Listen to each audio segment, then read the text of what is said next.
Indonesia, Bapak Profesor Dr. Hajar. Sebagaimana kita ketahui adalah orang tua kita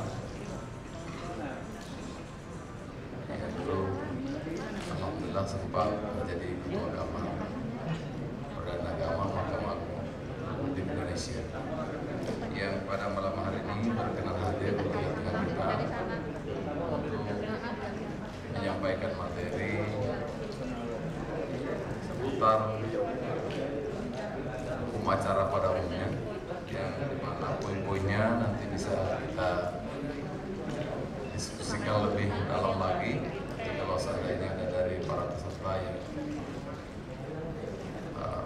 perlu untuk dilakukan pendalaman, karena untuk menghormati waktu ya, sambil menunggu koneksi antara laptop dan layar ini, barangkali lebih bagus barangkali saya serahkan aja kesempatan ini kepada Yang Mulia, karena insya Allah kita semua yang hadir di sini sudah sangat mengenal beliau, jadi untuk CV beliau tidak perlu kita sampaikan karena beliau adalah orang tua kita sendiri. Karena itu untuk waktu dan kesempatan kami silakan.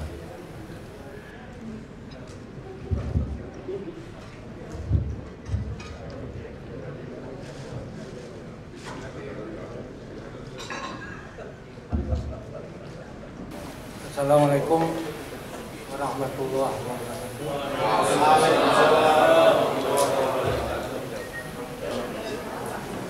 Yang pertama saya mohon maaf itu acaranya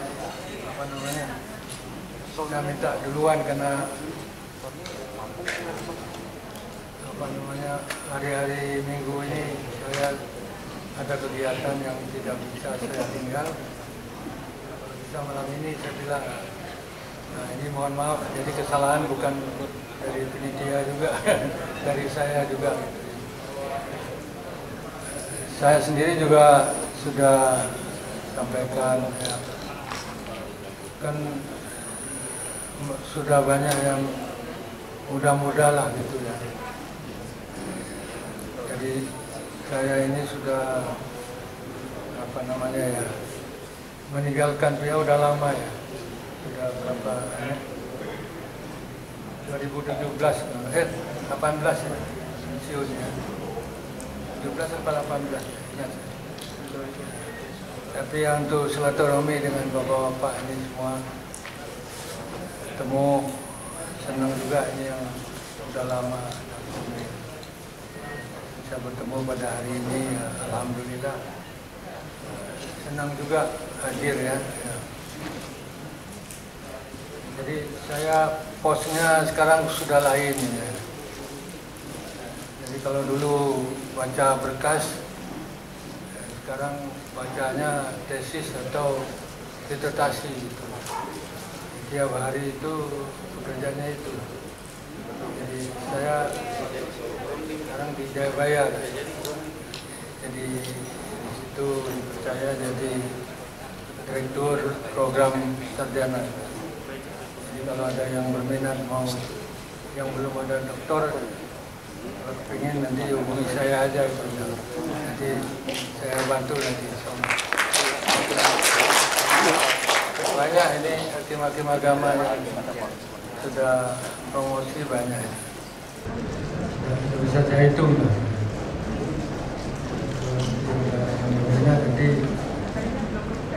Di kantor di lantai 6 di Bintas Surabaya.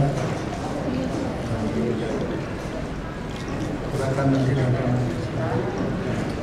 Kemudian masalah materi ini, saya juga bingung ini adalah ini tentang penemuan hukum. Jadi kalau tidak bisa keluar nanti bisa di copy aja nanti. Kalau nggak bisa nanti di copy aja, nanti dibawa.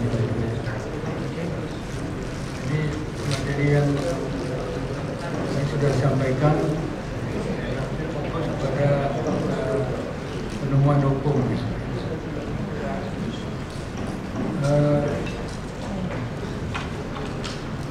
Sebetulnya kalau Bapak Ibu berkenan nanti beli aja buku yang saya tulis itu ya, aspek-aspek penemuan hukum. Ada di rumah dia, sudah dicetak 9 kali.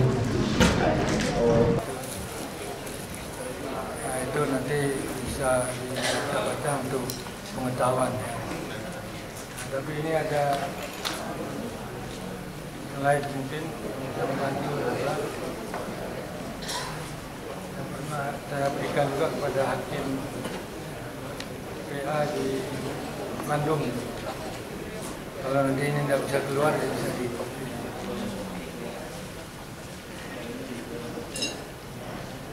Tapi saya ingin sampaikan dulu ya, tolong begini, yang namanya pengadilan itu ada dua hal yang tidak bisa diabaikan ya. Yang pertama hukum formil dan hukum material. Nah, hukum material itu adalah substansi hukum yang kita terapkan ya sebagai kewenangan absolut dari satu lembaga. Tapi kalau hukum formil ini rule of game ya. Aturan main itu ya. Jadi sudah diatur oleh HIR, RBG dan undang-undang. Ya, gitu. Jadi ini tidak bisa disimpangi itu. Kalau disimpangi berarti batal. Putusan kita itu batal. Ini yang perlu. Sebab ini sekarang ini kan kita ini versus era global ya. Makanya kadang-kadang kita mendahuluan teknologi, tapi apa-apa yang telah ditulis dalam undang-undang ini kadang-kadang kita abaikan. Ini yang sebenarnya tidak dibenarkan. Oleh karena itu perlu ada penemuan hukum gitu. Artinya kalau sesuatu yang tidak ada dalam aturan, nah itu perlu ada aturan yang telah diberikan. Ini dalam hukum acara ini ada 3 macam ya, ada banyak. Tapi begini, saya ingin jelaskan dulu kepada Bapak Ibu, meskipun mungkin yang sudah ada yang tahu, tetapi nanti yang nggak ada ulangan. Jadi kalau kita belajar tentang ilmu hukum itu selalu 3 hal itu selalu ada, mengikat ya. Selalu tidak bisa lepas. Yang pertama kita harus mempelajari kaidah-kaidah hukum. Jadi kaidah-kaidah ya. Tentang kaidah ini dulu waktu saya jadi tuada juga banyak buku yang kita tulis ya. Artinya yang baik yang bisa dibaca buku yang ditulis Pak Fauzan itu, atau juga Mahkamah Agung sendiri ya, bidang peradilan agama. Jadi kaidah-kaidah yang segala sesuatu yang bisa kita ambil contoh untuk menjalankan hukum itu. Nah, yang kedua, dalam kita mempelajari sistem hukum itu, dalam kita mempelajari ilmu itu adalah sistem hukum. Nah, yang pertama kaidah hukum, yang kedua sistem hukum. Nah, yang ketiga penemuan hukum. Nah, ini yang tidak boleh tidak. Justru ini penemuan hukum ini meskipun diberi hak kepada 3 lembaga yang banyak. Pertama hakim, yang kedua peneliti, yang ketiga pembuat undang-undang. Nah, jadi penemuan hukum ini 3 hal yang diberi wewenang oleh hakim. Pertama itu kepada hakim, terutama dalam common law gitu ya, just made law. Nah, jadi hakim itulah yang membuat undang-undang. Nah, yang kedua, penemuan hukum ini dilakukan oleh peneliti. Jadi kalau Anda mengambil S3 misalnya itu dilalui dengan untuk membuat satu disertasi harus membuat penelitian lebih dahulu, yang pada akhirnya nanti dia harus menemukan konsep ideal konstituendum namanya itu. Nah, itu yang kedua ya, peneliti. Yang ketiga, membuat undang-undang, jadi anggota DPR gitu. Itulah yang punya wewenang untuk menemukan hukum. Ini ada, kalau kita tanya siapa itu yang berhak untuk penemuan hukum, kalau kita baca literatur ahli-ahli hukum di Indonesia ini, hampir 60% mengatakan bahwa yang berhak itu adalah hakim. Tetapi ada juga pakar-pakar hukum yang lain mengatakan tidak hanya hakim, ya, tetapi peneliti juga berhak untuk menemukan hukum. Yang kedua, pembuat undang-undang. Pembuat undang-undang itu adalah lembaga yang berwenang, seperti DPR, Mahkamah Agung, BI, OJK, atau kepresidenan ya, peraturan pemerintah dan sebagainya. Nah, ini yang disebut oleh banyak literatur yang berhak untuk menemukan hukum. Tapi saya tidak ini karena ini nanti kopinya saya tentang pengertian ini tidak usah saya sebutkan lah gitu ya. Ada pengertian dari Sultan, ada Laudu, ada macam-macam, nanti bisa dilihat. Tetapi tentang peristilahatan dulu, istilah. Jadi orang ini bisa dilihat tentang peristilahatan. Coba istilah halaman yang poin ke-18 coba. Nah ini, jadi kalau seolah-olah itu orang istilah Jawa itu apa menseragamkan gitu ya. Tapi ini dalam istilah literatur, istilah ilmiah ini bermacam-macam itu artinya. Yang pertama itu sering disebut reforming. Yang disebut reforming bahasa Indonesianya itu pembentukan hukum. Jadi reforming diartikan pembentukan hukum. Jadi peraturan-peraturan yang berlaku secara umum tiap orang ini. Jadi dibentuk hukum. Yang siapa yang bentuk ya tadi. Yang pertama hakim, yang kedua peneliti, yang ketiga pembuat undang-undang. Yang kedua passing ya. Ini berbeda. Kalau reforming itu diartikan dengan pembentukan hukum, tapi kalau passing itu penerapan hukum. Jadi hukumnya sudah ada tapi tinggal diterapkan.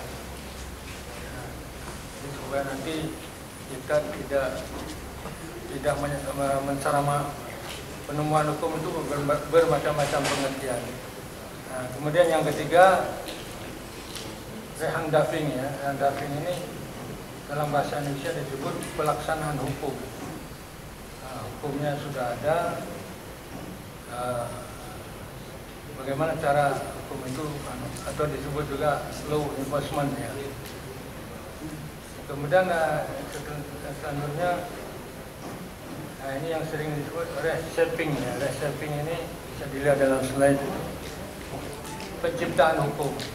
Jadi hukum itu sama sekali belum ada tapi diciptakan.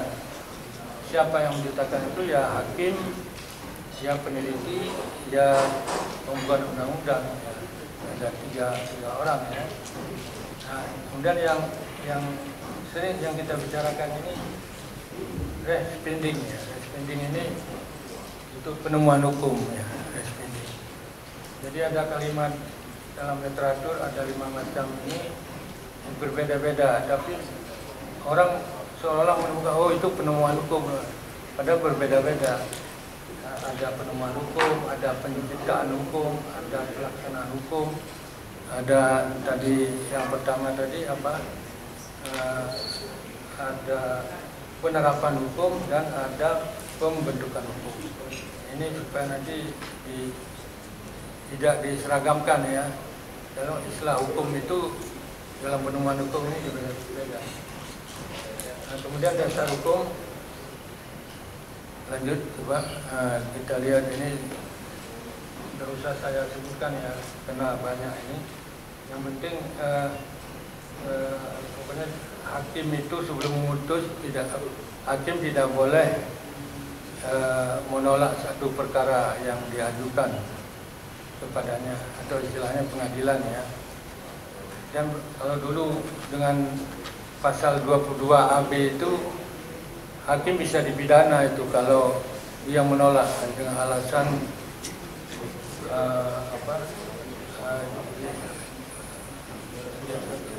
hukumnya belum ada itu. Nah,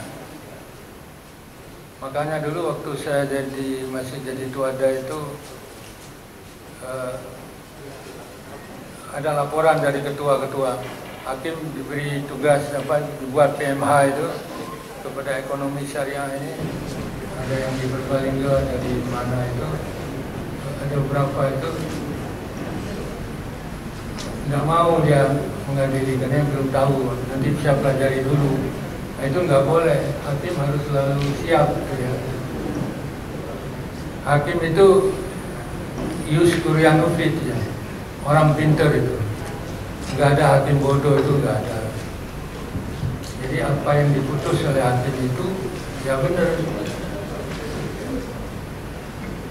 kecuali kalau putusan itu sudah dibatalkan oleh hakim yang lebih tinggi, nah itu baru itu putusan itu salah. Selama tidak dibatalkan ya benar, meskipun hakim yang memutus mungkin kurang cerdas ya. Ada istilah res judicata favorit editur ya.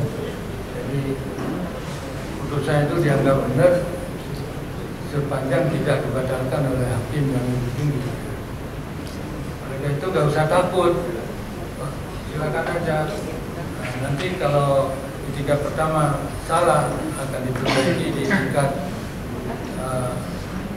yang lebih tinggi atau di kasasi. Tapi kadang-kadang lucu juga itu, di tingkat pertama sudah betul, naik kasasi, naik banding, dia malah salah kadang-kadang. Ini ya, kita tahu itu kalau sudah mempelajari putusan-putusan yang sedang kita sidangkan di kasasi. Ini seharusnya di tingkat pertama sudah betul, tapi oleh hakim tinggi kadang-kadang malah disalahkan ya itu. Coba nanti Bapak Ibu nanti hati-hatilah gitu. Jadi jangan yang sudah betul kadang-kadang disalahkan. Jadi saya tidak menjelaskan dasar hukum ini, nanti silakan dibaca.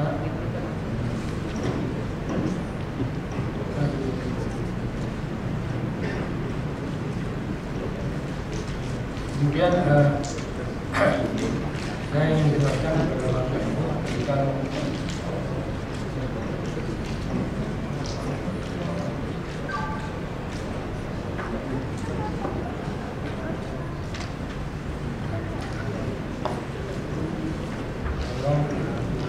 poin ke-39. Nah, ini yang saya tulis di sini hanya tiga itu ya, tiga metode, tiga cara yang disebut dalam hukum acara dulu. Tapi sekarang berkembang hermeneutik. Hermeneutik dulu ikut interpretasi, tetapi dia sekarang menjadi metode tersendiri ya dalam hukum acara. Hermeneutik hukum disebutnya.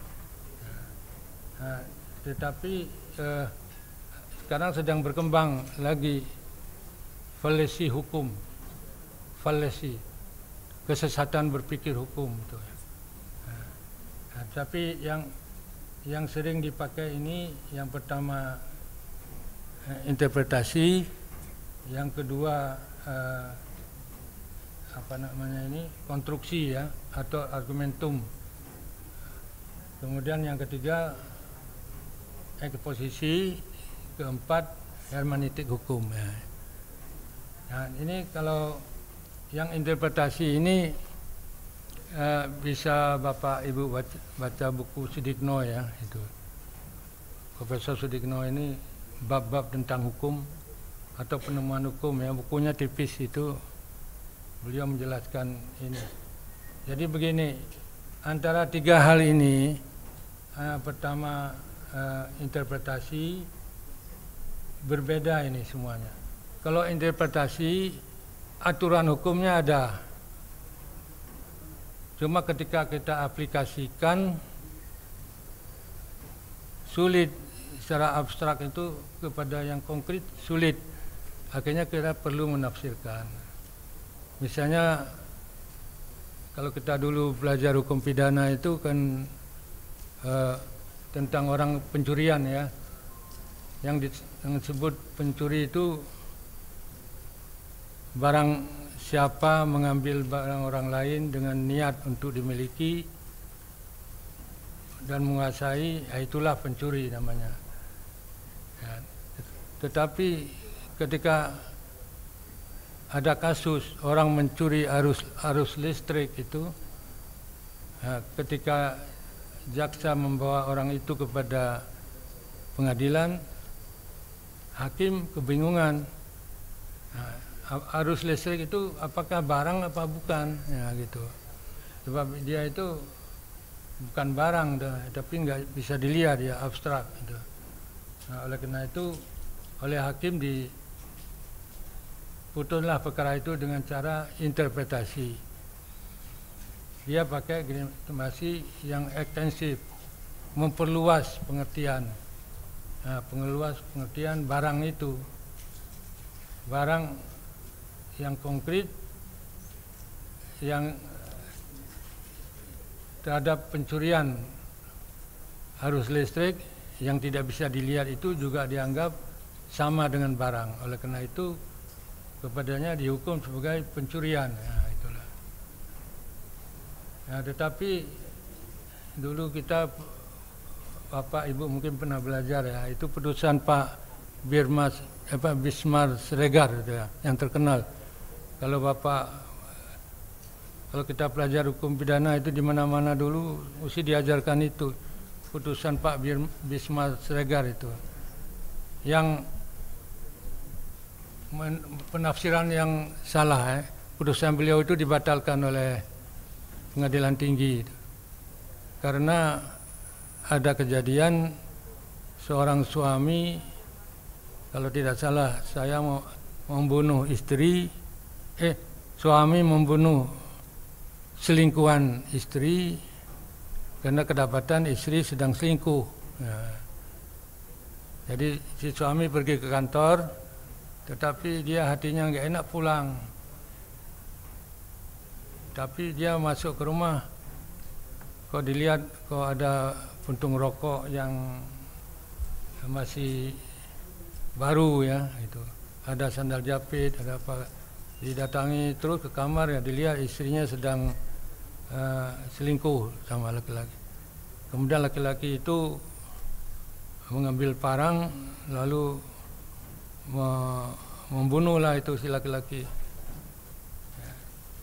Ketika si suami itu dibawa ke pengadilan, dianggap oleh Pak Bismar ini suami tidak salah itu, karena dia itu mempertahankan haknya. Jadi haknya dicuri oleh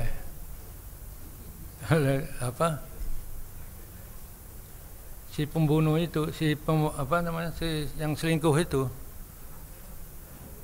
Akhirnya dia dibebaskan, maksudnya Pak Bismar itu menganggap itu barangnya orang lain dipakai oleh orang itu.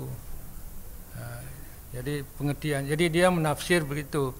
Tetapi ketika perkara itu diajukan ke pengadilan tinggi, di pengadilan tinggi dibatalkan putusan itu.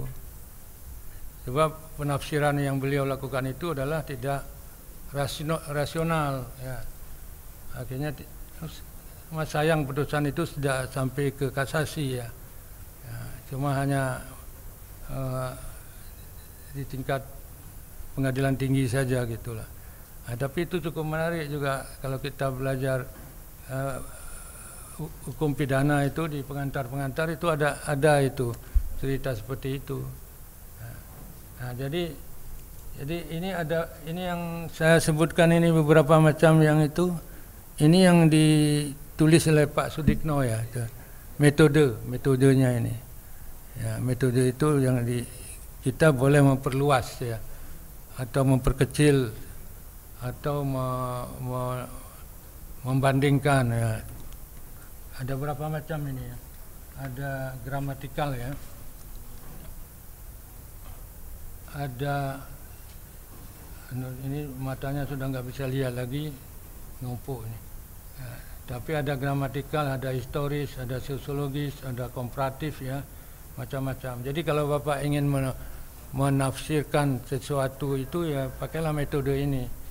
Ya, jadi jangan masalah pakai gramatikal itu hati-hati.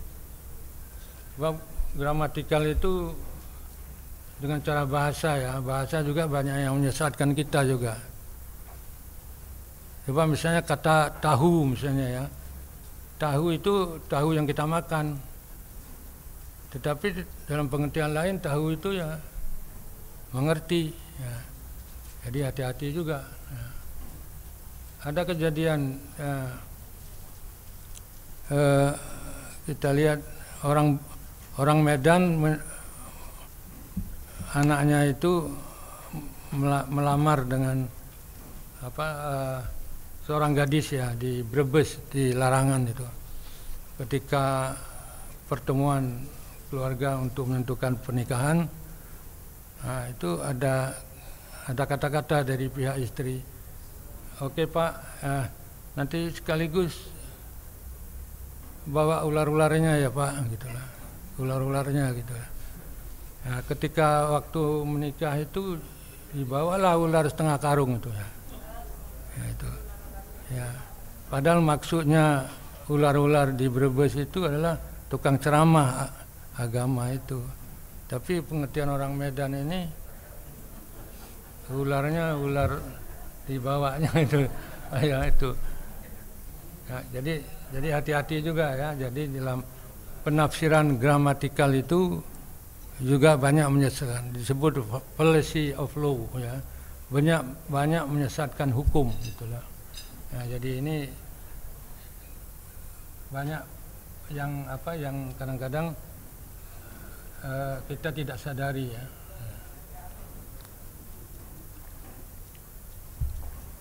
Ketika saya tahun 63 dulu di Jogja, oleh abang saya baru 3 hari saya datang di Jogja, abang saya perintah saya beli gudeg gitu. Tapi abang saya bilang, jangan kasih rebung ya, jangan kasih rebung. Jadi gudeg itu nggak usah dipakai rebung. Tapi ketika saya beli itu saya kan bilang jangan itu, jangan rebung Pak, jangan itu.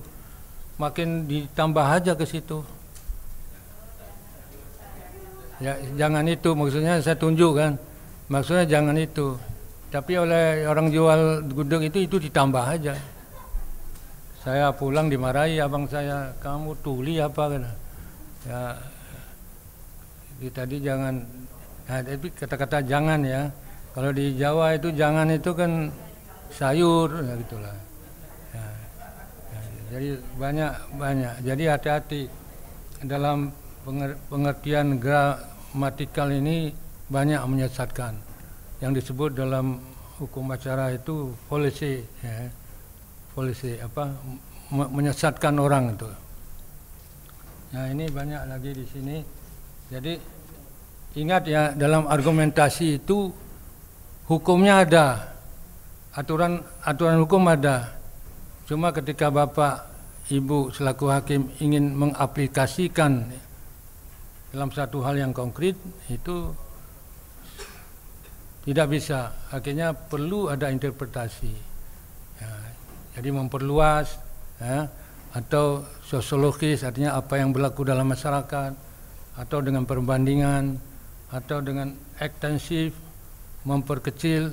memperlebar, intensif artinya yang memperkecil, atau dengan cara melihat kepada futuristik ya, artinya RUU atau rancangan-rancangan undang-undang yang belum diterapkan, kita bisa bersandar ke situ. Nah, ini yang saya tulis ini yang disampaikan oleh Prof. Sudikno ya. Nah, itu. Nah, kalau yang kedua, ya ini metode yang kita pakai dalam penemuan hukum ini adalah konstruksi hukum ya, atau disebut argumen ya. Kalau konstruksi hukum istilah Profesor Ahmad Ali. Ahmad Ali ini beliau guru besar di Hasanuddin ya, almarhum ya. Ada buku yang beliau tulis bagus itu Menguak Tabir Hukum ya. Kalau belajar, kalau Bapak ke Gramedia silakan beli itu bagus bukunya itu. Menguak Tabir Hukum. Nah, itu beliau mengatakan kalau Anda sebagai hakim, argumentum ini artinya hukum memang tidak ada, blank, tidak ada hukum. Ya, jadi makanya seperti saya katakan tadi, ada hakim menolak satu perkara, itu enggak ada, enggak boleh itu. Nah, jadi ini yang dimaksud dengan blank ini argumentum ya, istilah Pak Ahmad Ali konstruksi ya. Nah, ini kita harus menciptakan hukum memakai konstruksi ini. Ini ada ini menurut Sudikno juga ini. Ini ada, bukan Sudikno. Ini Ahmad Ali ini bisa lihat. Cuma beliau masih memasukkan refinding ini sini. Tapi kalau Sudikno dia hanya 3 aja, argumentum per analogian, yang kedua argumentum per contrario, yang ketiga fiksi hukum.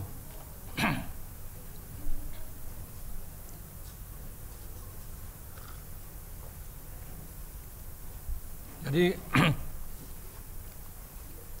kalau yang argumentum per analogian ini, kalau hukum Islam itu ya pakai kias lah gitulah. Ya, istilah Latin argumentum per analogian, pakai analogi. Yang sering di dalam buku Pak Sudikno ditulis menyamakan ya. Kalau bahasa Arab ilatnya, ilat. Jadi kalau kita membayar zakat fitrah itu kalau di Arab itu kan korma ya. Jadi orang-orang Islam di Mekah atau di Madinah membayar zakat fitrahnya pakai korma. Lalu bagaimana dengan di Indonesia ini tidak ada korma? Maka dia pakailah argumentum per analogian ini. Artinya makanan yang mengenyangkan gitu. Nah, di sini apa makanan yang mengenyangkan? Beras ya, makanya zakat fitrah itu dibayar dengan dengan beras ya, itulah. Jadi kalau dalam hukum Islam inilah kias lah itu ya, argumentum per analogian. Nah, kemudian konstruksi hukum, artinya dari hukum yang blank tadi tidak ada sama sekali, kita bisa menciptakan dengan argumentum per contrario. Nah, ini contohnya banyak sekali gitulah. Kalau argumentum per ini seperti begini. Dalam undang-undang perkawinan dikatakan seorang istri yang ditalak suami itu harus menjalankan iddah dulu selama 100 hari kan gitulah. Nah, lalu bagaimana dengan si laki-laki itu, boleh enggak dia segera kawin setelah dia mengikrarkan talak kepada istrinya, langsung boleh kawin? Ya, apakah harus menunggu iddah dulu sampai sama dengan istrinya? Istilah lain, apakah suami punya iddah apa enggak? Ya, itulah. Nah, ini contoh argumentum contrario ini pernah dipersoalkan dulu tahun, kalau nggak salah saya tahun 87 ya, 83 ya. Akhirnya Mahkamah Agung membuat surat edaran ya. Artinya begini, terhadap laki-laki, nanti bisa dicari itu surat edaran, bukan perma ya. Jadi surat edaran itu kalau nggak salah bunyinya, si suami tidak boleh langsung melaksanakan pernikahannya, harus sama dengan istri, nunggu iddah dulu sampai sampai selesai baru boleh kawin. Tetapi apabila si suami ingin cepat-cepat kawin, boleh juga, tidak ada masalah. Tetapi harus ada izin pengadilan agama dulu, ya, kalau bagi orang Islam, atau pengadilan negeri bagi non-Muslim. Nah, jadi dalam surat edaran itu dikatakan bahwa si suami pun harus menjalankan iddah sesuai dengan si istri. Nah, jadi ini dasar apa? Dengan dasar argumentum e contrario. Nah, jadi memperlakukan suatu dengan suatu kasus, tapi dengan terbaliknya. Gitu. Ini yang kedua, ya. Nah, kemudian yang ketiga, kalau referending itu artinya sudah dijelaskan tadi. Yang ketiga ini fiksi hukum, ya, fiksi. Nah, Bapak Ibu dalam menciptakan suatu hukum yang blank tadi, yang tidak ada, bisa melihat simbol-simbol hukum, ya. Satu contoh misalnya kematian, ya. Kematian kalau di Jakarta itu mesti tanda orang mati itu ada bendera kuning misalnya, ya. Ada kalau di Medan itu merah gitu, ya. Kalau di Aceh hijau gitu, ya. Ya, itu simbol-simbol. Nah, banyak lagi yang lain-lain, ya. Nah, tetapi ini berkaitan, ya. Ini tapi jarang dipakai kalau di dalam common law atau dalam civil law, ya, yang sebagian besar di Eropa ini sudah nggak dipakai lagi. Sebab ini berkaitan dengan in dubio pro reo, ya. In dubio pro reo maksudnya begini, setiap aturan undang-undang yang sudah disahkan dan sudah ditaruh dalam lembaran negara, itu dianggapnya orang sudah tahu hukum, sudah pernah membaca, meskipun dia tidak membaca. Nah, jadi tidak ada alasan mengatakan di pengadilan itu, oh maaf Pak, saya belum baca Pak, saya belum tahu Pak, enggak. Nah, tapi ini di Eropa atau di negara-negara Skandinavia sudah nggak dipakai lagi. Jadi sebab sistem membuat undang-undang di sana dipakai sistem dogmatis, artinya diadakan riset yang mendalam, yang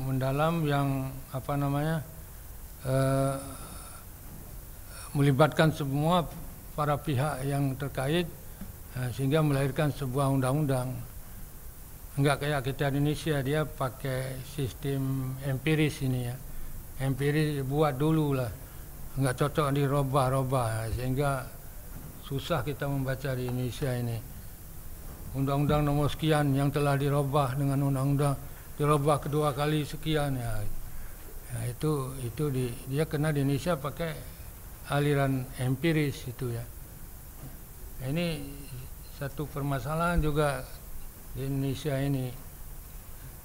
Nah, jadi ini yang apa, ya? Yang ketiga ini yang tadi yang fiksi hukum ini, terserah Bapak Ibu ini apa mau pakai fiksi apa enggak.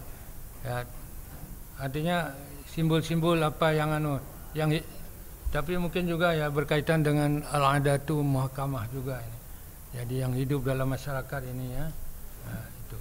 Nah, jadi kalau konstruksi hukum atau argumentasi hukum ini diberi jalan oleh hukum acara itu dengan 3 jalan.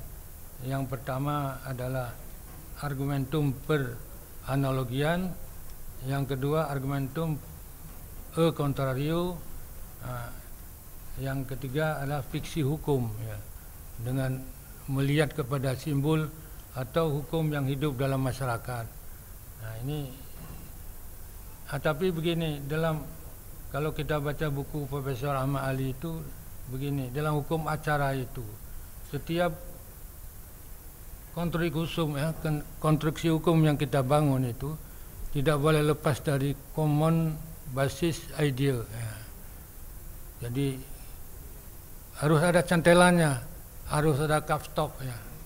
Jadi jangan aja semau-maunya kita bikin aja hukum gitu, enggak. Tapi harus ada dasar kemana kita cantolkan itu. Yang disebut dalam hukum acara itu basis common idea ya, gitu. Ya, jadi tidak hanya semaunya si pembuat undang-undang itu atau sebuah aturan itu ya, tetapi harus ada dasarnya ya, begitu. Ini yang saya jelaskan tentang penemuan hukum ya. Nah, yang ketiga eksposisi tadi. Eksposisi ini dari segi bahasa ya. Hati-hati sebab dari segi bahasa ini pun banyak menimbulkan satu kesesatan hukum ya. Sesat dalam kita berpikir sehingga dalam putusan yang kita ambil juga ada kekeliruan nanti ya. Dari segi bahasa tadi. Jadi kalau dari segi eksposisinya ada dua hal ya. Jadi yang disebut fallacy itu ada kesesatan ini ada dua. Yang pertama yang verbal, yang kedua non verbal. Yang verbal ini masalah bahasa yang bermacam-macam ya. Yang tadi yang kadang-kadang pengertiannya berbeda. Tapi yang non verbal itu adalah penekanan dalam pengucapan itu. Jadi misalnya kayak Bapak dari Medan itu kan suaranya keras-keras kayak ya berdua ini kan dari Medan semua kan. Itu kan. Ya, kalau ngomong kan tapi kalau dengan orang Jawa Tengah kan halus. Ya, halus atau kayak ngomong Pak Dudung itu kan lemah lembut ya. Itu kadang-kadang bisa melahirkan suatu yang kadang-kadang tidak berimbang ya, sehingga pengertiannya bisa berbeda. Ya, penekanan ya, non verbal itu dari segi penekanan ngomong gitulah. Ya, jadi hati-hati juga ya dalam soal bahasa itu. Ya, makanya bapak ibu-ibu jangan ada pentingnya juga dipindah jauh-jauh ke sana ke sini, mungkin bisa adopsi kan, ada adopsi bahasa itu ya. Bisa kita kenal bahasa ini bahasa yang tidak boleh, ini bahasa yang boleh. Oke, ini saya lanjutkan beberapa hal ya, lagi tentang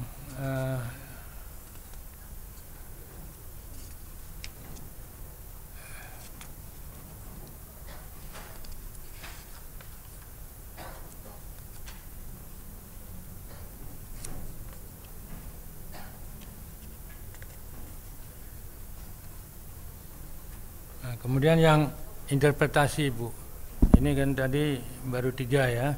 Nah ini yang abad 21 ini berkembang metode penemuan hukum dengan interpretasi. Bukan interpretasi, apa namanya, hermeneutik itu ya. Yang dimaksud hermeneutik ini ya, dia bilang kembali kepada naskah kuno. Nah, kalau kita tidak menemukan hukum, kita cari dengan interpretasi tidak kita dapatkan. Kita cari dengan konstruksi hukum kita tidak dapatkan.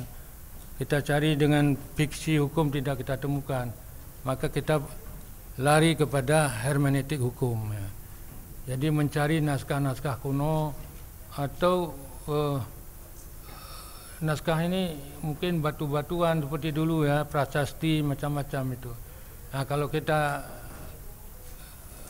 hakim agama ini kan gampangnya mungkin ya kita lari kepada kitab-kitab fikih itu ya, kitab-kitab fikih yang baik, yang ditulis dengan apa namanya, yang tradisional, yang sangat kuno dulu sampai sekarang, yang hal-hal yang baru ya, seperti yang ditulis oleh Imam Wahbah Az-Zuhaili itu ya. Nah, itu kita lihat artinya cukup bermutu ya kalau kita lihat ini. Atau nanti kitab Bidayatul Mustahid ya, karangan Ibnu Rus ya. Jadi kalau ada sesuatu mungkin kita tidak bisa menemukan ini ya, kita lari kepada kitab itu, artinya naskah kuno ya. Nah, kalau Bapak mungkin nulis disertasi bidang tata negara tidak menemukan bahan-bahan, ya kita cari naskah yang ada di BPUPKI dan macam-macam lah. Jadi naskah kuno ini banyak di tafsir-tafsir yang kalau kita mungkin tidak tidak sulit ya. Apalagi kita ini juga cukup lengkap ya untuk metode penemuan hukum secara hukum Islam ini, lengkap sekali ini. Kita ada kaidah-kaidah fikih ya, ada kaidah usul, ada kaidah fikih, ada kaidah furu'iyah, itu bisa kembali kepada, kalau kita susah mencari mungkin lari ke situ lah. Nah, kemudian ada lagi misalnya kita bisa bicara usul fikih ya. Wah, itu usul fikih juga cukup hebat tuh, metode-metode dalam istinbat hukum itu. Ada Al-Qasar, kalau kita pelajari Al-Balaghah itu ada, kita lihat ada Al-Qasar, Ma'ani, Al-Bayan ya, macam-macam itu bisa metode untuk konstruksi hukum semua itu. Jadi tolong nanti seperti kaidah-kaidah fikih itu jangan Bapak Ibu tinggalkan ya, gitulah. Itu masih berguna sekali lah, gitulah. Terutama dalam ekonomi syariah ini. Itu hampir kita lihat ya, ekonomi syariah itu ada fatwa DSN. Fatwa DSN itu 90% kita lihat itu hampir semuanya, 90% itu dibuat itu dengan memakai teori hukum maslahah itu, yang digagas oleh At-Tufi itu. Tapi hati-hati Bapak, kalau Ibu kalau membaca fikih-fikih yang agak tradisional itu, At-Tufi dikritik habis-habisan itu, dikatakan orang yang tidak waras itulah. Nah, tetapi coba sekarang dalam perkembangan ekonomi dunia, teori-teori yang dipakai itu semuanya teori yang digagas oleh, bukan Imam Syatibi atau bukan Al-Ghazali, bukan As-Sanani, bukan, tapi semuanya termasuk DSN kita MUI ini, semuanya ini 90% itu kan semuanya dipakai pikiran-pikiran At-Tufi itu, yang dulunya dianggap orang tidak normal itu At-Tufi itu ya. Jadi itu beberapa hal ya. Nah, jadi ya ini potong-potong aja ya Pak ya. Nanti kalau mau ini saya tinggal boleh, nanti difotokopi boleh.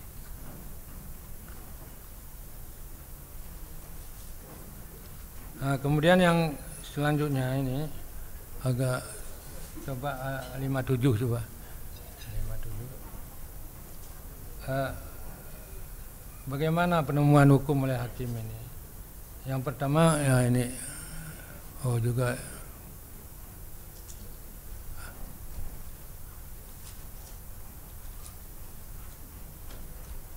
agak sulit juga ini, nggak sama anunya ya.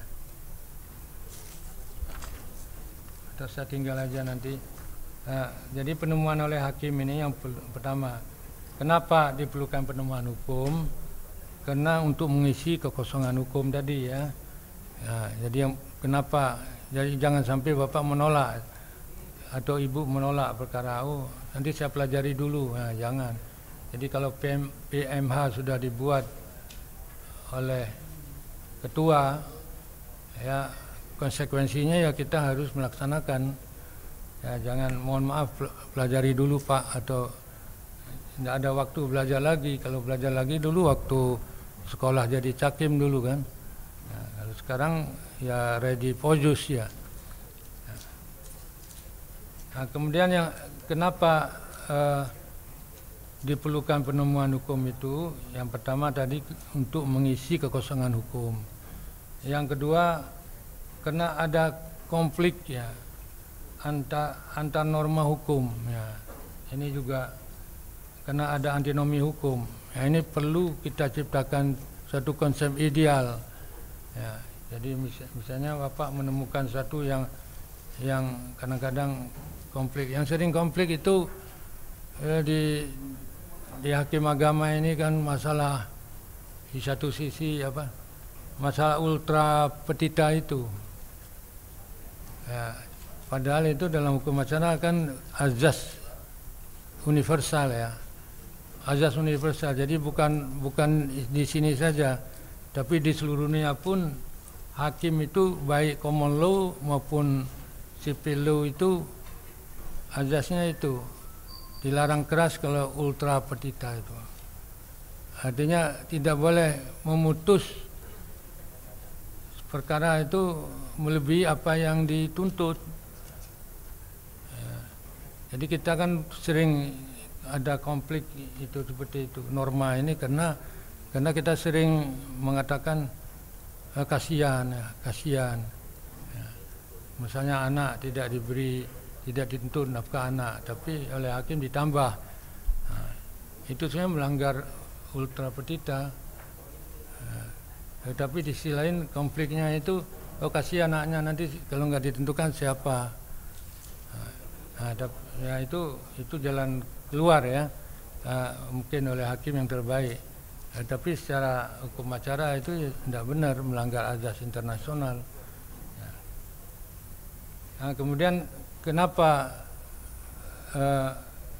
ketiga hal tadi saya sampaikan tadi itu ada interpretasi, ada konstruksi, ada fiksi, ada hermeneutik diperlukan karena norma hukum itu sering kabur, tidak jelas itu. Meskipun dalam undang-undang ditulis kita dalam penjelasannya cukup jelas, tetapi kenyataannya dalam kita aplikasikan itu sangat sulit gitu. Nah, oleh karena itu diperlukan tadi penemuan hukum ya itu. Nah, kemudian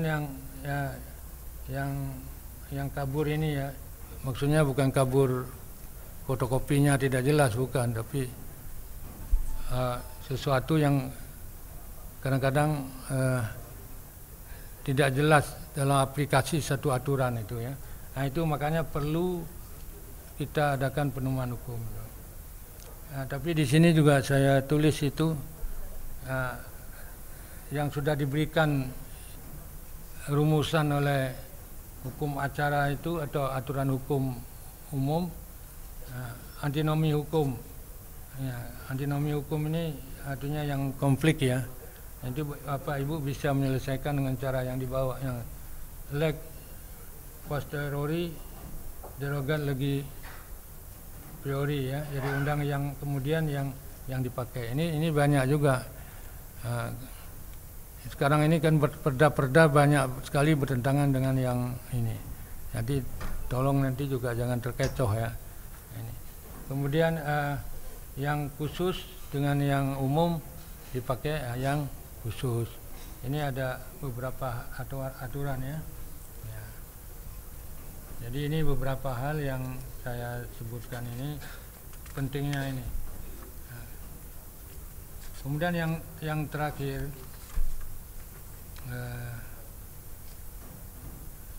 untuk hakim bagaimana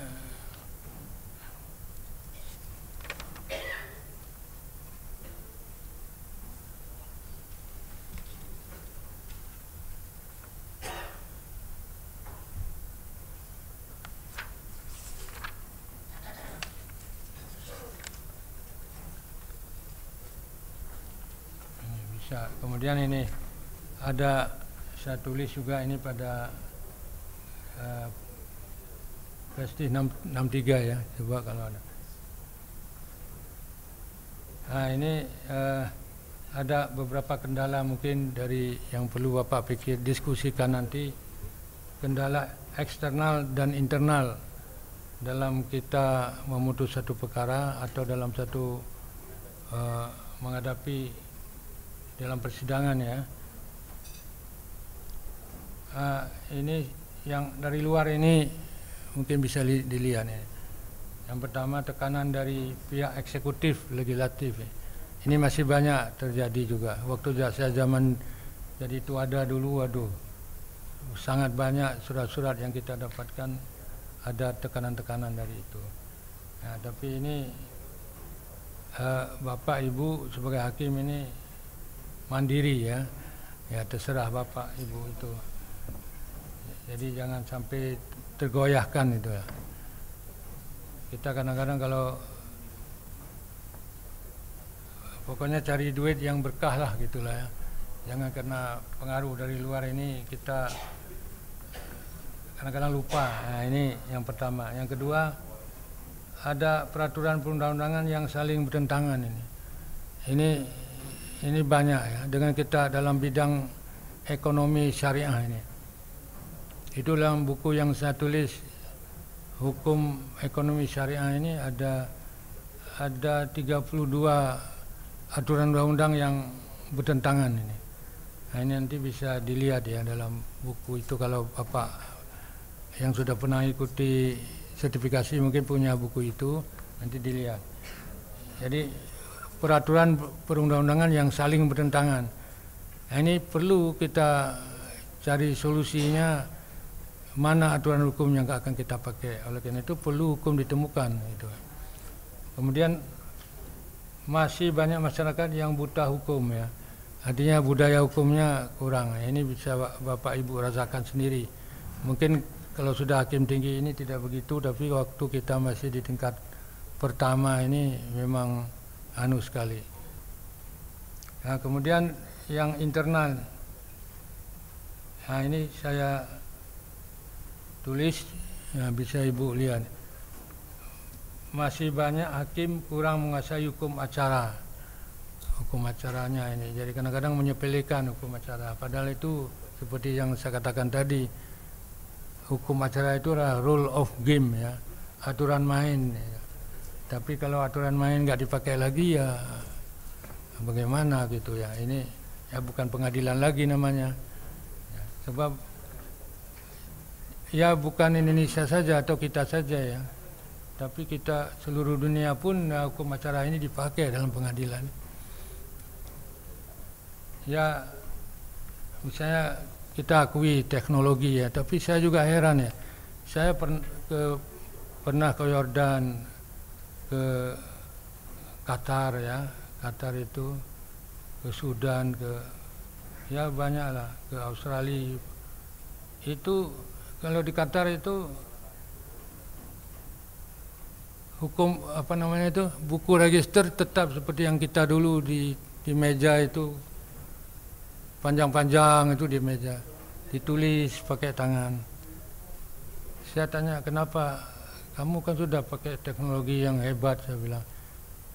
Kenapa kamu pakai hukum apa namanya, masih pakai buku register seperti ini? Nah, dia bilang, saya tidak percaya, I don't believe, dia bilang. Saya tidak percaya kepada teknologi ini. Dia bilang itu, tidak percaya, saya bilang. Oleh karena itu, negara kami tetap ini harus ditulis. Sebab apa? Kalau nanti tidak ada putusan lagi, orang itu hilang putusan atau tidak bisa terbaca apa. Nah, register inilah tempat, buku inilah tempat kami kembali. Gitu.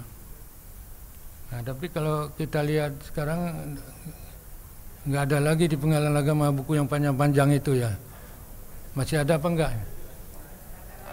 Ada, pakai itu ya, pakai elektronik aja disimpan itu ya. Ya, artinya ya harus ada itu. Coba, dan itu undang-undang itu. Jadi pemberlakuan hukum acara ini kan undang-undang kalau nggak salah tahun nomor 10 tahun 47 ya, kalau nggak salah saya itu. Nah, itu tempat kembalinya itu. Itu dalam buku yang saya tulis Pola bin Dalmin ada aturan undang-undang di situ yang saya kutip ya. Nah, nanti jadi mestinya itu di Australia di New South Wales itu juga pakai itu, ditulis pakai tangan juga itu. Meskipun sudah diberlakukan teknologi itu, tapi register itu tetap ditulis. Ya. Nah, tapi ini bukan saya kritisi di sini, enggak. Artinya bagaimana yang baik aja polisi sekarang lah gitu ya. Nah, tetapi maksudnya ini betapa pentingnya register itu, sebab undang-undang masih berlaku, belum dihapus itu kalau nggak salah undang-undang tahun 47 itu undang-undang itu. Atau dilihat dalam buku yang saya tulis itu, Pola bin Dalmin itu ada undang-undangnya. Nah, kemudian tekanan dari kalangan hakim sendiri ya, terutama hakim yang lebih tinggi kepada hakim yang lebih rendah ya. Nah, ini terasa sekali dulu waktu saya masih hakim-hakim yang sudah dididik di Megamendung misalnya itu, ketika lulus dikembalikan ke tempat masing-masing. Ini disepelekan oleh hakim yang senior-senior, kamu anak kecil ini ngomong apa. Artinya kalau ada hal yang ditemukan di dalam pendidikan yang bagus yang diberikan kepada mereka, dalam majelis itu kalau disarankan, kamu kan baru jadi hakim kemarin, kalau saya sudah hakimnya lama ya. Nah itu sebenarnya ini satu masalah juga, kendala juga ya. Jadi kalau ada hal-hal yang bagus mungkin dari junior ya, mestinya didiskusikan yang bagus ya. Nah, kemudian juga kendala lain, sarana dan prasarana yang belum memadai ya. Tapi sekarang saya kira sudah sebagian besar memadai ya. Kalau dulu kita sangat prihatin lah gitu ya, sangat prihatin kita dulu, yang senior ini dapat merasakan lah gitu. Kalau yang baru-baru kan alhamdulillah ini belum tahu, datangnya mereka kan sudah enak gitu. Kalau dulu kalau pindah itu 1 tahun belum ada uang pindah turun ya, itu pun diurus sana urus ini, nanti keluarnya separuh ya. Nah, kalau sekarang pindah ke sana dapat, mungkin yang lama-lama kan pernah merasakan itu ya. Tapi sekarang kan begitu SK turun diminta ya, walaupun telat sedikit ya Pak Sultan kan, tapi ada dananya kan gitu ya. Gitu. Nah, kemudian banyak sistem atau prosedur yang belum jelas itu ya. Ini kita harus perjelaskan lagi sesuai dengan aturan gitu ya. Buku-buku perpustakaan masih kurang mendukung ya. Ini satu masalah juga. Kemudian masalah aplikasi penerapan teknologi ini. Ya, ini perlu ada sinkronisasi dengan hukum acara ini ya gitu ke depan. Ini beberapa hal. Saya kira itu aja, ini saya tinggal aja, nanti mungkin bisa diperbanyak ya nanti. Karena apa? Atau itu nanti di copy ya, diberikan untuk bisa dilihat. Mungkin baik. Kalau ada pertanyaan silakan, barang 2 atau 3 kita diskusikan. Baik, terima kasih Yang Mulia atas materi yang diberikan dan beberapa hal yang beliau telah sampaikan kepada kita, antara lain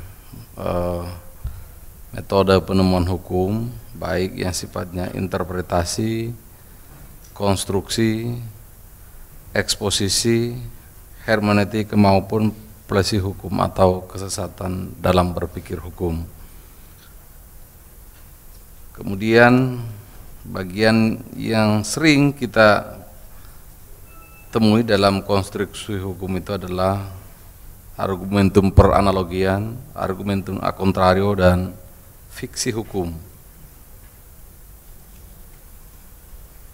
Satu hal yang sangat dipesankan oleh beliau bahwa di dalam menangani perkara-perkara terutama hukum ekonomi syariah, sebisa mungkin tidak meninggalkan kaedah-kaedah hukum Islam.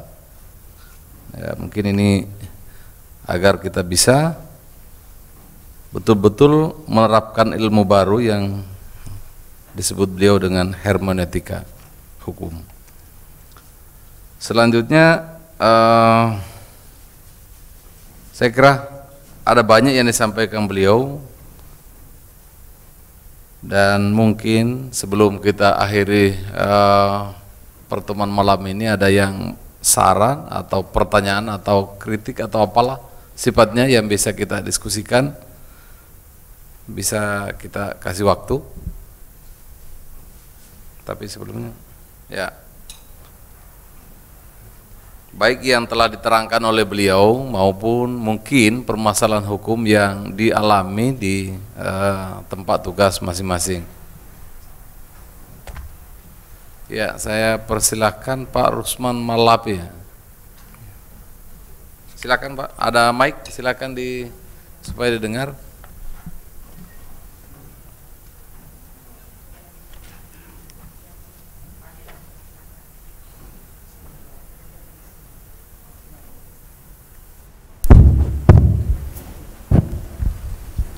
Assalamualaikum Pak Prof. Senang sekali bisa ketemu kembali meskipun Bapak sudah purna tugas. Di sini saya mau menanyakan satu contoh penafsiran sepertiga dari wasiat yang dibolehkan dalam Islam. Belakangan ini Pak Prof, banyak sekali permohonan pembatalan hibah. Pembatalan hibah, maksudnya sepertiga hibah tadi, bukan wasiat Pak. Di dalam hadis itu kan disebutkan bahwa sepertiga itu sudah banyak, sehingga banyak sekali sekarang permohonan-permohonan pembatalan hibah itu, yang hibah itu telah dilakukan oleh seorang ayah. Hibah ini kemudian diwariskan kepada anaknya, kepada cucunya. Nah, cucunya ini di kemudian hari menghitung-hitung bahwa ternyata hibah itu lebih dari sepertiga Pak. Kemudian diajukan ke pembatalannya ke pengadilan. Nah, hakim-hakim kita di tingkat bawah ini, bahkan sampai ke pengadilan tinggi itu, saya lihat banyak membatalkan hibah yang telah dilakukan oleh seorang ayah ketika hidupnya. Anaknya tidak mempermasalahkan, cucunya mempermasalahkan. Nah, sekarang hibah-hibah yang seperti ini banyak dibatalkan Pak. Ini bagaimana dalam penafsiran hukum hadis Nabi yang mengatakan sepertiga itu sudah cukup atau banyak? Apakah dengan kata itu adalah sebuah anjuran untuk tidak lebih saja? Artinya kalau dilakukan itu kurang bagus, tetapi bisa tidak dibatalkan menurut hukum. Ataukah perkataan beliau itu sepertiga itu sudah lebih dari cukup, bisa ditafsirkan sebagai apabila melebihi itu sepertiga bisa dibatalkan atau batal demi hukum, sehingga hakim-hakim kita membatalkan hibah yang lebih dari sepertiga ini Pak.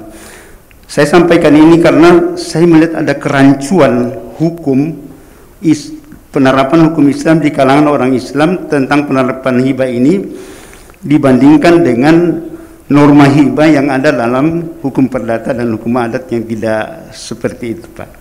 Demikian Pak Prof, terima kasih. Wassalamualaikum warahmatullahi wabarakatuh. Iya, kita persilahkan Pak Samsul Bahri.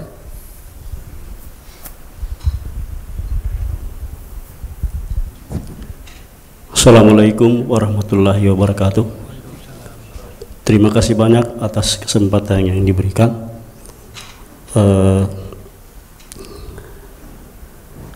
Yang pertama tentang metode argumentasi.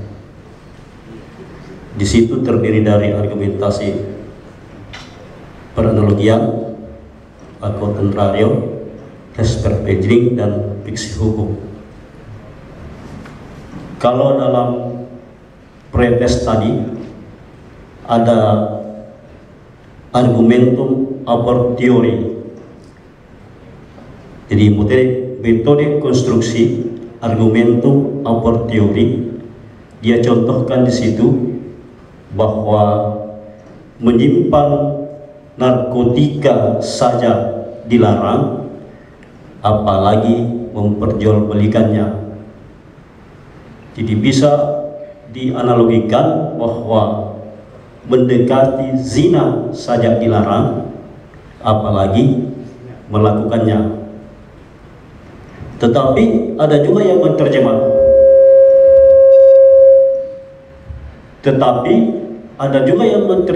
menerjemahkan bahwa zina dilarang mendekati, tetapi melakukan boleh. Seperti itu.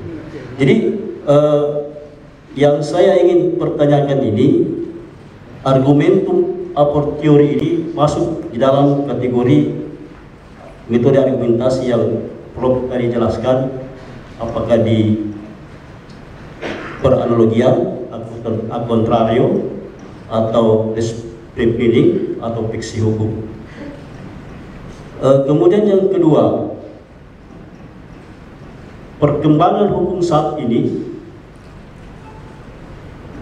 kalau saat ini perebutan dalam hadana anak antara seorang ayah dan ibu, kemungkinan ke depan terjadi perebutan pemeliharaan orang tua. Jadi seorang anak laki-laki yang memelihara orang tuanya, dia memasukkan ke panti jompo.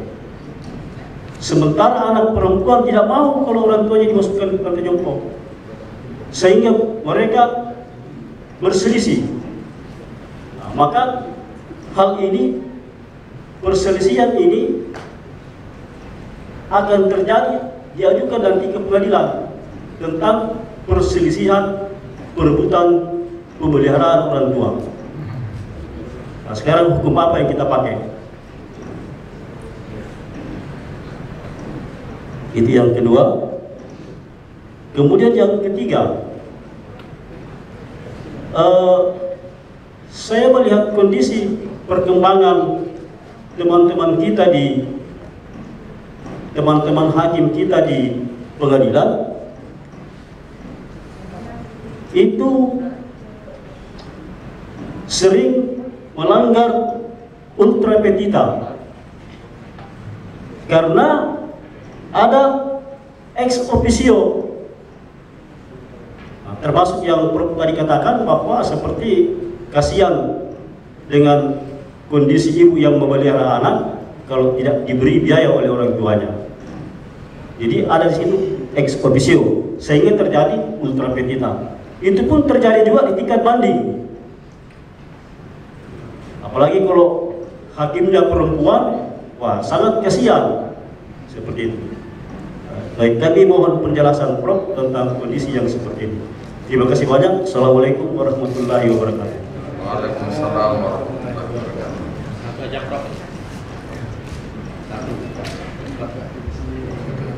Satu lagi, kita satu lagi, silakan Pak. Terima kasih waktunya. Tentang konflik norma tadi Prof, penyelesaiannya bagaimana, itu inti pertanyaan. Persoalannya begini Prof, di Undang-Undang 3 2006 di penjelasan huruf A angka 20 rasanya Prof, itu anak angkat menjadi kewenangan PA. Namun di Undang-Undang 12 tahun 2011 tentang kewarganegaraan, Undang-Undang 12 tahun 2006 tahun yang sama tentang kewarganegaraan, di penjelasan pasal 21 mengatakan anak angkat kewenangan PN. Ini ada norma yang bertentangan. Penyelesaiannya gimana ini Prof? Terima kasih.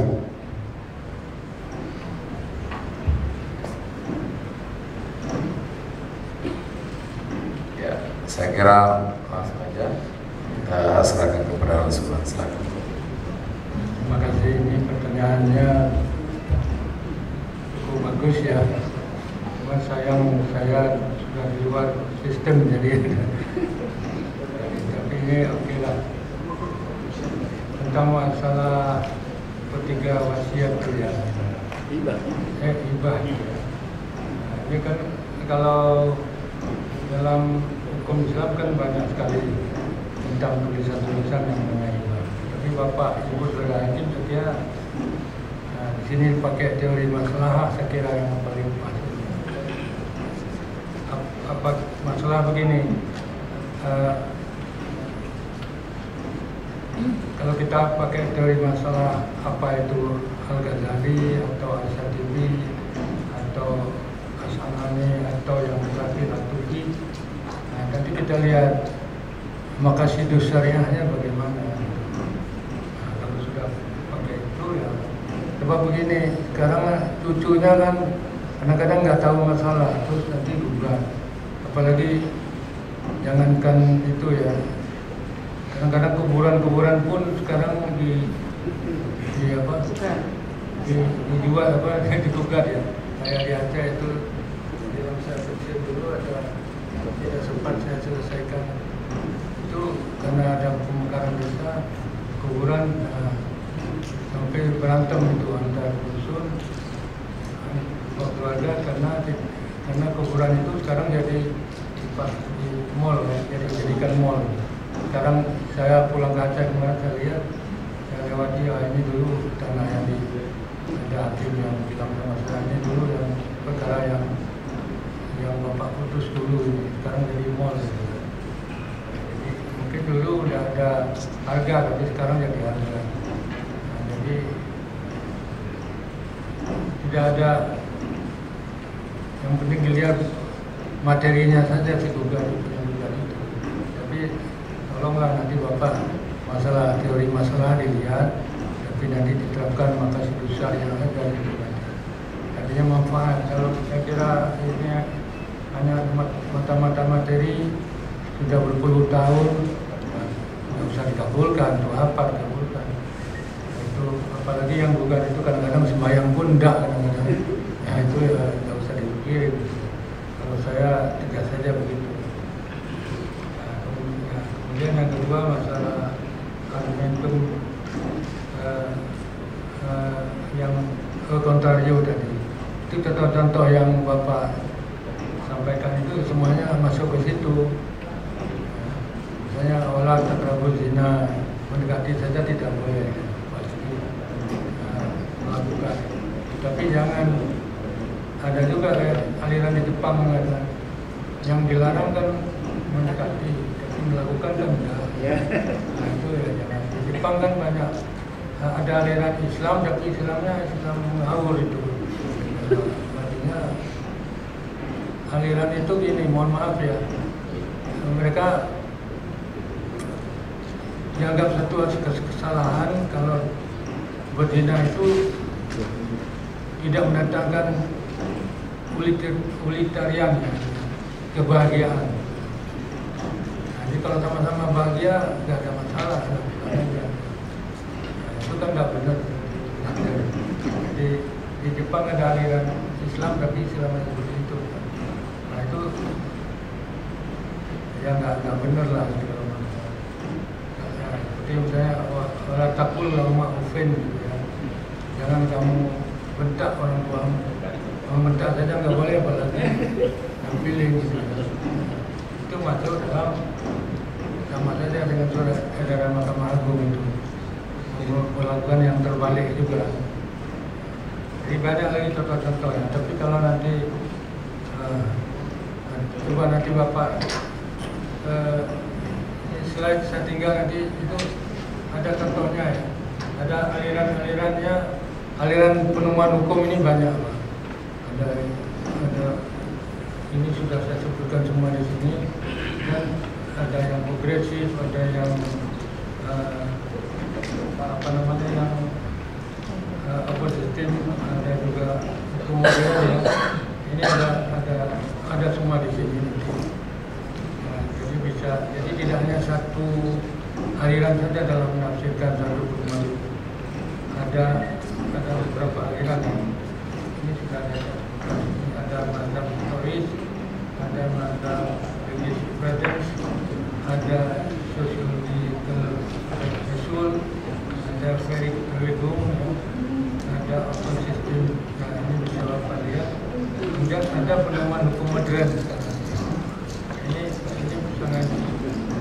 membantu nanti kalau Bapak melihat. Jadi tidak semua kan begini Pak, itu Profesor Ahmad Ali mengatakan dalam buku Muat Tapi Hukum itu, dia mengatakan sudah habis cinta yuris dari zaman Plato sampai sekarang ini menulis definisi hukum, tapi tidak ada satupun definisi yang dibuat oleh ahli hukum ini dapat diterima dengan senang hati oleh para pakar.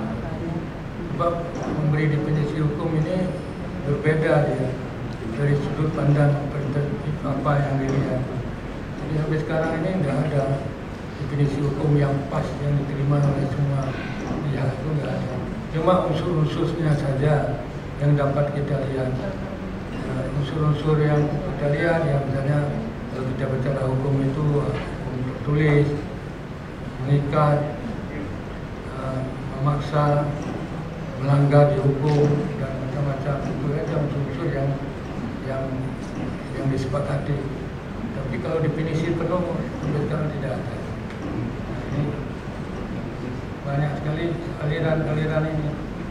Jadi misalnya aliran hukum progresif Pak Sucipto Harjo, nah dia sendiri, sebab Sucipto Harjo kan hukum dia bukan dari norma, tetapi dari tingkah laku manusia itu.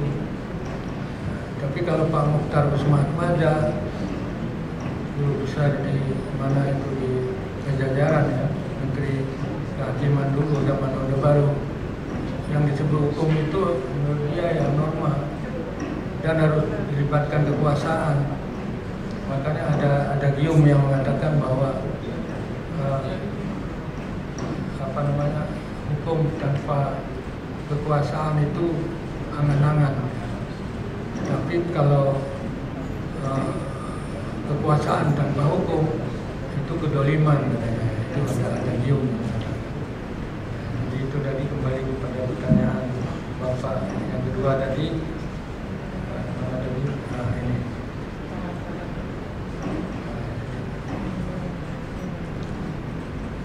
tentang ini ya, yang kontrolio tadi ya, itu yang pertama ya Pak ya. Yang kedua tentang pertentangan orang tua ini, itu kalau udah diurusin lah, itu kewenangan kita kan udah ada kompetensi absolut kita kan, ada nggak? Kalau kasihan ya kasihan, cuma mungkin cara damai mungkin ya orang suruh damaikan bagaimana lah gitu. Tapi kalau bukan kewenangan ya kita nggak usah mikir-mikir lah, biarin aja lah. Walaupun kasihan seperti itu ya. Maka dulu waktu saya masih jadi tuada saya sering bilang kalau kasihan nggak usah jadi hakim, saya bilang kerja aja di kantor sosial, saya bilang. Dulu sering saya ngomong, sebab banyak sekali putusan yang mengikuti alur fikir hakim yang dia itu sensitif, kasihan terhadap sesuatu yang kemanusiaannya tinggi sekali. Ya. Saya tanya, berapa lama dulu pendidikan hakim? Berapa satu bulan setengah ya, 1 bulan setengah ada. Ya, kalau sekarang kan 2 tahun ya. Ada. Waktu zaman saya dulu tahun 75 sudah lama juga. Kami dulu di Solo 3 bulan dulu di Solo. Ya, itu. Ya, kayak makanya saya kalau ke Solo lihat Hotel Dana itu sedih juga. Oh dulu saya tinggal di situ. Hotel Dana sekarang masih ada itu di Solo. Itu tempat pendidikan hakim dulu tahun 75 itu. 3 bulan lebih, 3 bulan setengah. Nah, ini yang ketiga ini yang memang pertanyaan bagus ini, ultra petita ini memang ya kalau ex officio. Ya kalau memang tidak ditentukan oleh undang-undang ya jangan gitulah. Sebab itu azasnya azas internasional ya, umum. Nah, jadi boleh ultra petita itu ya kalau ada dalam undang-undang itu membolehkan. Kalau tidak ada ya jangan itulah. Ya, tapi ada juga menulis disertasi tentang ini ya. Kadang-kadang terpengaruh juga kawan-kawan ini. Ya, tapi kalau menurut saya jangan gitu ya. Ya, itu rambu-rambu gitu, rambu-rambu yang harus tidak. Ya kalau coba kalau diperbolehkan ultra petita, itu kalau dalam hukum pidana, wah kacau itu kan. Dalam KUHP orang yang melakukan kejahatan dihukum sekian tahun. Nah, tapi kalau dan hakim tinggi tidak boleh lagi, kalau hakim tinggi boleh menambah, tapi kalau hakim agung tidak boleh menambah sebetulnya itu. Nah, tetapi ada juga hakim agung yang menambah gitu. Ya kayaknya ini kacau gitu. Padahal tidak disebut alasan-alasan kenapa dilakukan seperti itu. Kenapa alasan menambah? Ya, nah itu juga satu persoalan itu. Ya, tapi kalau emang Bapak berani misalnya melanggar ultra petita dengan satu alasan itu yang dapat dibenarkan oleh hukum atau dibenarkan oleh rasio aja, nah ini. Ya, tapi saya tidak menganjurkan lah Pak ya. Kalau saya tidak menganjurkan, ya itu terserah Bapak aja lah kalau ini. Sebab sekarang perkembangan sekarang banyak aspek yang harus dilihat ya. Tapi saya selaku yang pernah belajar hukum acara dan lama saya belajar ini, ya tidak boleh kalau menurut saya. Artinya tidak boleh dilanggar. Itu sebab ini fungsi hukum acara ini kan aturan main lah. Kalau aturan mainnya sudah kita tidak pakai ya kacau gitulah. Ya kalau sekarang misalnya saya bukan tidak setuju seperti sekarang misalnya ada apa namanya itu IT ya silakan aja. Cuma begini disesuaikan dengan kondisi acara itu. Jadi bukan berarti saya katakan melanggar, tidak boleh begini. Kita sesuaikan supaya sama-sama jalan. Sebab IT ini pun tidak bisa ditinggal. IT itu tidak bisa ditinggal dalam kondisi dimanapun. Cuma mana-mana yang memang harus kita pegang, kayak di mana Qatar saya lihat itu seperti saya katakan tadi. Mereka ya IT jalan semuanya itu pakai IT, sidang-sidang semua.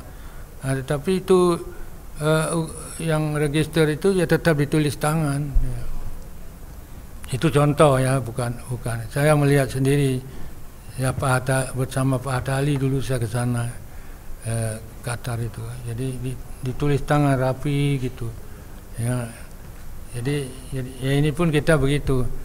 Tapi karena saya sudah di luar sistem, saya tidak boleh mengkritisi lah. Mana-mana yang baik silakan ada, yang penting jalan ya gitulah. Nah, itu ya Pak ya tentang masalah ultra petita. Nah, tadi masalah konflik norma ini. Nah, ini tadi tentang masalah anak ya Pak. Pengangkatan anak. Oh ya. Aturan dulu kita memang pernah. Waktu itu saya sudah jadi tuada dan saya membenarkan dulu. Ya, artinya boleh. Dan banyak di ini Pak Medan dulu kan banyak ya putusan. Malah saya suruh teman-teman supaya belajar ke Medan dulu untuk apa putusan yang dibuat Medan itu bagus itu ya berlaku. Tetapi dengan yang datang tentang kewarganegaraan ini undang-undang baru kan nah, tapi ingat ya kalau nggak salah coba nanti dicek lagi yang pengangkatan anak untuk luar negeri itu yang ke pengadilan negeri. Tapi kalau yang sama-sama Islam saya kira dulu saya pernah bikin surat juga, artinya teruskan aja. Nah, tapi kalau undang-undang itu lahir, tapi seingat saya itu coba Bapak cek ya Pak ya, itu pengangkatan anak tapi kalau dibawa ke luar negeri oleh orang WNA ini harus ke PN itu ya. Tetapi kalau sama-sama Islam ya itu saya ingat sekali ya, karena dulu waktu merancang Undang-Undang nomor 3 tahun 2006 itu ada perdebatan sengit dengan sama-sama Hakim Agung ya. Kalau Pak Profesor Rifyal Ka'bah itu menentang keras supaya kita taruh sisipkan di anak angkat itu, termasuk anak angkat ya, dalam yang 22 item itu, sebab kita tidak menambah kan, hanya sisip-sisip itu, sebab menambah nanti di DPR tidak akan goal. Ya, jadi Pak Rifyal menentang itu supaya jangan. Tetapi Bapak-Bapak Hakim Agung lain, tidak apa-apa, masukkan aja dengan pertimbangan katanya. Sebab sekarang ini banyak sekali orang-orang awam dalam mengangkat anak itu tidak memperhatikan syarat. Ya, kalau dia mengangkat anak yang masih muhrim atau keponakan menjadi anak angkat itu tidak ada masalah. Tapi kalau anak diambil di rumah sakit, anak-anak yatim yang tidak jelas dirawat, nah ini nanti kalau anak laki-laki sampai anak itu dewasa remaja masih tidur dengan ibunya, ya itu kan bukan muhrim. Atau sebaliknya, yang perempuan sudah gede sudah nanti tidur dengan bapak angkatnya. Nah, jadi seolah-olah memperlakukan anak angkat itu seperti anak sendiri. Bahkan kita melihat juga banyak sekali anak-anak perempuan ini diangkat jadi wali waktu nikah, malah dia yang jadi wali. Nah, dengan dasar itu kami dulu Hakim Agung semuanya sepakat kecuali Pak melarang dilegalkan gitu ya oleh Pak almarhum Pak Rifyal dulu. Ya, tapi beliau juga dengan argumentasi yang bagus gitu ya. Nah, tapi akhirnya kita sisipkan juga tentang asal usul anak di bab itu, sampai termasuk anak angkat yang diangkat ya, ada kata-kata beragama Islam ya, otomatis beragama Islam itu. Nah, tapi yang konteks yang ditanyakan oleh Bapak tadi itu, kalau diingat dalam Undang-Undang Kewarganegaraan itu yang anak diangkat oleh orang luar negeri, orang Indonesia ini, itu harus ke pengadilan. Nah, jadi begitu Pak, tapi nanti coba dicek lagi ya Pak ya. Ya, ada. Saya kira demikian ya. Ya, cukuplah. Ya. Oh, sebentar Pak. Ya, saya minta waktu sedikit. Jadi begini Pak, saya sering melihat WA yang ditulis oleh grup-grup kita ini ya gitu tentang masalah PPHIM itu. Apa kerja PPHIM ini itu segala macam itu, kritik-kritik ya. Sehingga saya risih itu. Jadi begini Bapak Ibu ya, jadi PPHIM ini sudah 3,5 tahun dulu vakum ya. Jadi kegiatan jalan terus, tapi dasar hukumnya vakum. Kenapa? Berlaku undang-undang ormas dan yayasan yang baru.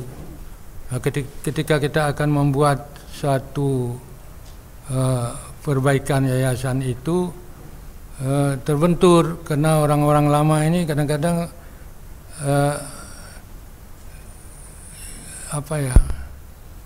tidak bisa ditemui, tapi kadang-kadang sudah banyak yang linglung ya.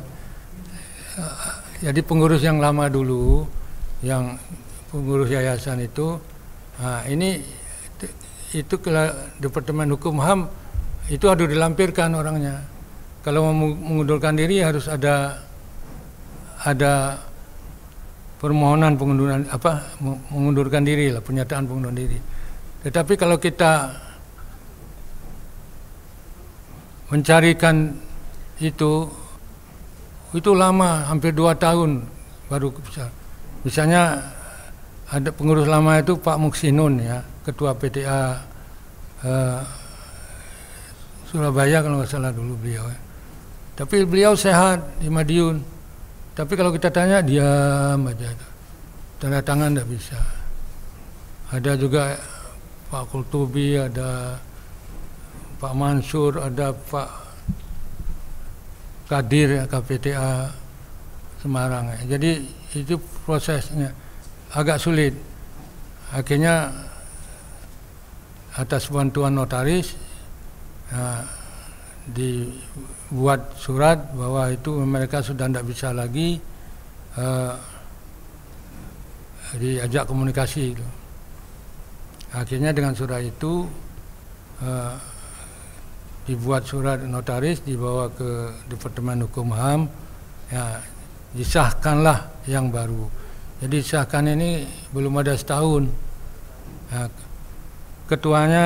ketua pembinanya Pak Syamsu Hadi Irsyad, yang kedua Pak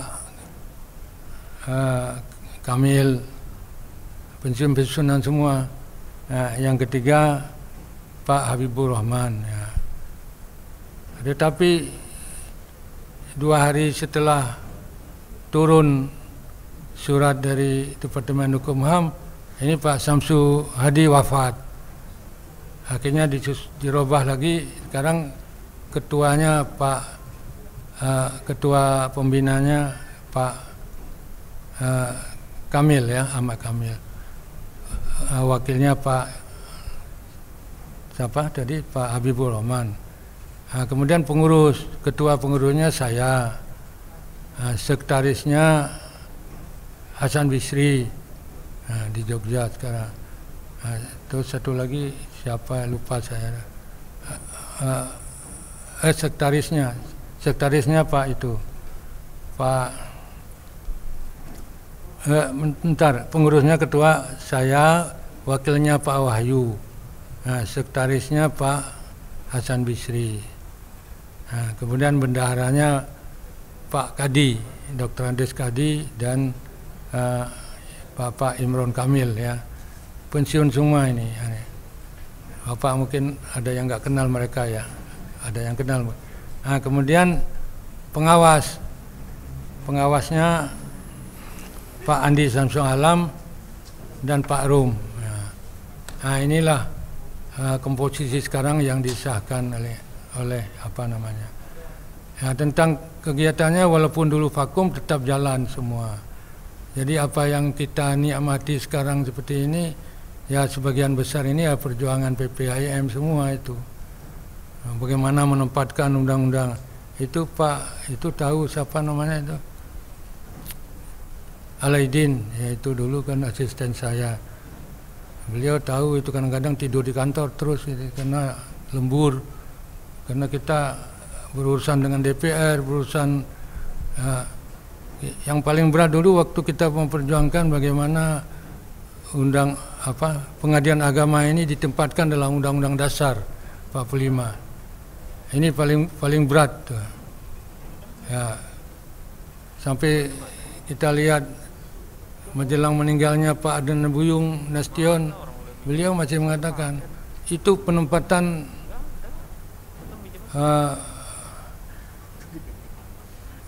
pengadilan agama di Undang-Undang Dasar 45 itu suatu hal yang sangat salah, dia bilang. Tapi memang saya melihat tuh hampir semuanya orang-orang yang syirik ke pengadilan agama itu matinya susah tuh. Kenyataan loh, saya enggak mengada-ngada itu. Susah matinya itu. Ya itu.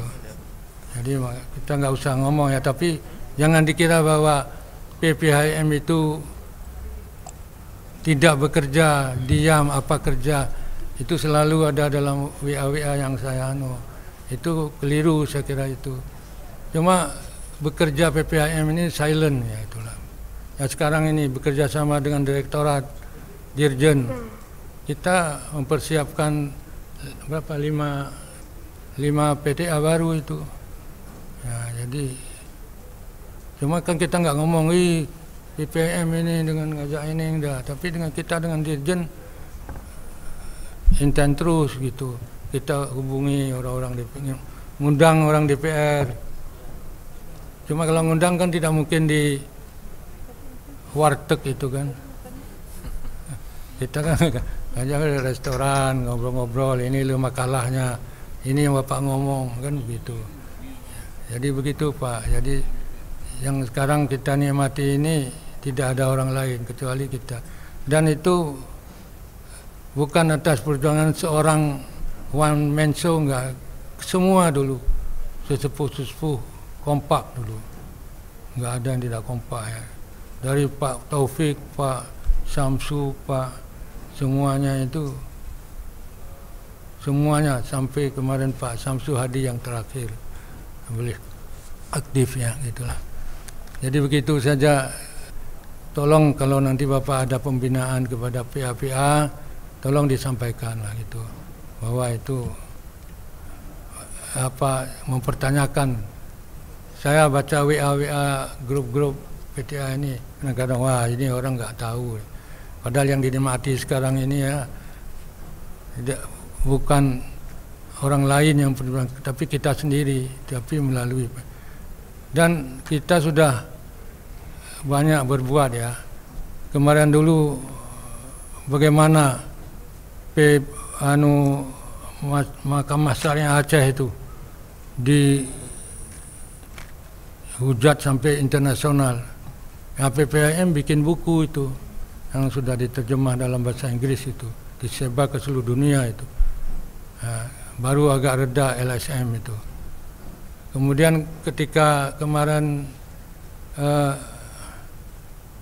digugat MK itu tentang keberadaan PA di Indonesia ini, ya baru-baru ini, belum 3 bulan yang lalu.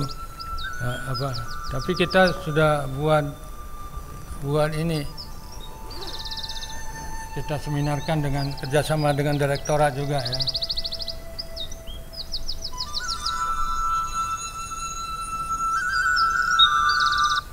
Jadi saya sering ngomong direktorat ya, karena masa lalu gitu ya, sebelum satu atap itu. Jadi direktorat maksudnya itu dirjen ya, sekarang udah dirjen. Jadi sudah 4 kali Bapak tahu digugat ke MK tentang keberadaan PA. Yang terakhir kemarin yang berat sekali itu. Tapi alhamdulillah kita sudah duluan bikin buku. Kita kirim kemana-mana, ke Majelis Ulama, ke Presiden, termasuk ke MK, hakim-hakim kita kirim. Ya, kalau belum, jadi kita beri judul Cagar Budaya ya. Jadi PA itu sebagai cagar budaya. Nah, jadi kalau Bapak belum punya nanti bisa ke rumah saya, masih ada sisa banyak itu, yaitu buku itu. Nah ini sekarang sedang kita sudah dalam proses ini ya, kita buat buku jejak langkah PPHIM jilid kedua. Dulu sudah ada buku 1 tentang jejak langkahnya, sekarang sedang ini. Artinya apa saja yang sudah dibuat PPHIM, nah itu sudah dibentuk tim, mereka sudah kerja. Kita usahakan dalam tahun ini bisa selesai supaya generasi baru tahu. Jangan dipikir dia datang kan sekarang kan sudah enak. Waktu kita ini kan masih susah banget dulu PA. Ya sekarang sedang insya Allah bulan Desember bisa kita launching nanti. Saya kira demikian tambahan sedikit tentang PPHIM ini Pak. Ya, saya kembalikan waktu Pak. Ya, terima kasih atas materi yang disampaikan oleh Yang Mulia Bapak Profesor Dr. Haji Abdul Manan. Dan berhubung karena pemakaian ruangan ini terbatas sampai jam 23, maka dengan mengucapkan alhamdulillah kegiatan malam hari ini kita sudahi. Wabillahi taufiq wal hidayah. Assalamualaikum warahmatullahi wabarakatuh. Waalaikumsalam warahmatullahi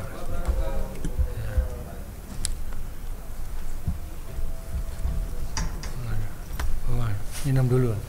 Minum dulu.